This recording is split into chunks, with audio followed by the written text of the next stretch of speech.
Welcome to Guide Guru. We hope this video helps. You begin with mobile-first thinking.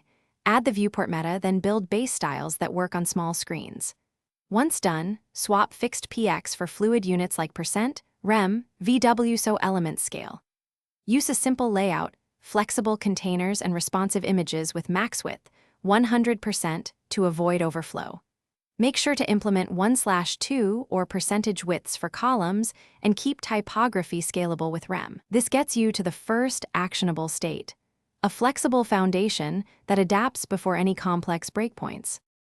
You now add breakpoints using min-width queries. Start with 480 px, then 768 px and 1024 px to progressively enhance layout.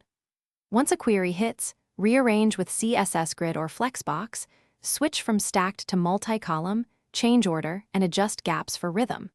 Make sure to scale fonts and line height so text remains readable, and swap image sources or sizes when necessary. By doing this, you control both structure and density, which is why breakpoints are about adaptation rather than fix. You finish by testing across devices and orientations. Use browser dev tools to simulate touch and different DPRs. Once done, optimize for performance, lazy load images, compress assets, and trim unused CSS so responsiveness stays fast. Make sure to validate interactions, touch targets, focus order, and hover fallbacks.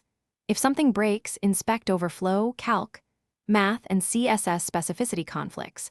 Those are the usual culprits. Implement fixes, then retest until the layout and behavior feel consistently responsive. Thanks for watching.